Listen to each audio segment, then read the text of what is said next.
जय हिंद दोस्तों।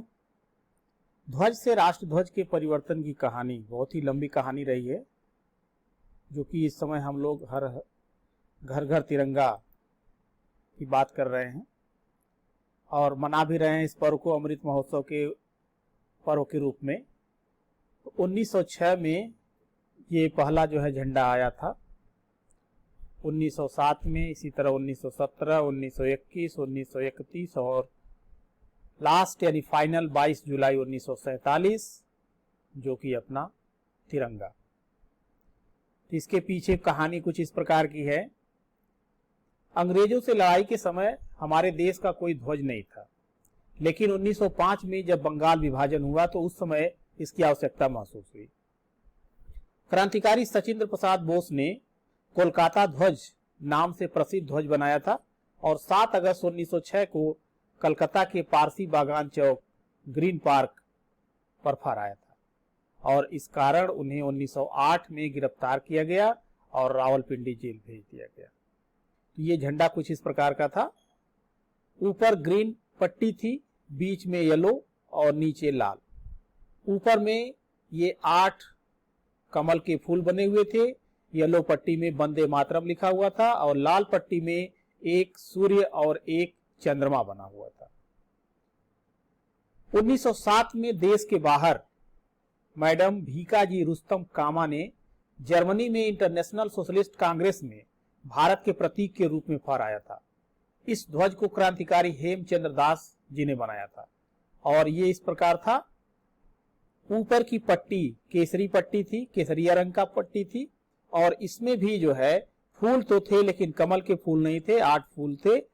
बीच में वंदे मातरम लिखा हुआ था और सूर्य और चंद्रमा तारे के साथ इसमें बने हुए थे।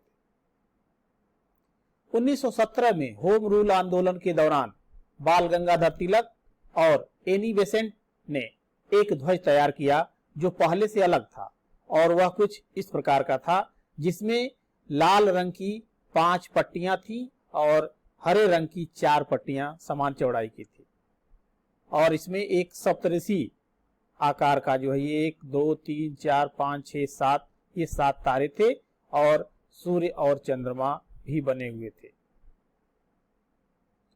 1921 में महात्मा गांधी जी के सुझाव पर पिंगली वेंकैया ने एक ध्वज बनाया और इस ध्वज का नाम दिया गया स्वराज ध्वज।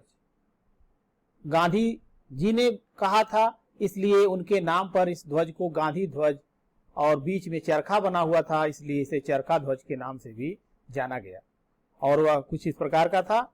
ऊपर की पट्टी सफेद पट्टी, बीच में हरा रंग और नीचे लाल रंग और बीच में जो है ये चरखा बना हुआ था जो कि तीनों पट्टियों को आपस में संपर्कित किए था। 1931 में कराची में 7 सदस्यीय कमेटी बनाई गई, जिसमें लाल के स्थान पर केसरिया रंग की पट्टी बनाई गई तथा रंगों का क्रम भी बदल दिया गया और यह क्रम कुछ इस प्रकार का हो गया। ऊपर की पट्टी केसरिया रंग की पट्टी, बीच में चरखा और नीचे हरी पट्टी। लेकिन 1947 में स्वतंत्रता की घोषणा के बाद राष्ट्रध्वज की बात सामने आई। डॉक्टर राजेंद्र प्रसाद की अध्यक्षता में राष्ट्रध्वज की डिजाइन तैयार करने के लिए एक कमेटी बनाई गई। 22 जुलाई 1947 को संविधान सभा ने इसे स्वतंत्र भारत के राष्ट्रध्वज के रूप में स्वीकार किया और ये झंडा जो है इस प्रकार का रहा कि 3:2 का यह झंडा समान चौड़ाई वाले तीनों पट्टियां, ऊपर की पट्टी केसरिया रंग, बीच में श्वेत और नीचे हरा रंग, बीच में नीले रंग का चक्र जिसे कि अशोक स्तंभ से लिया गया अशोक चक्र और इसमें 24 तीलियां और यह झंडे के दोनों तरफ से दिखाई देती हैं।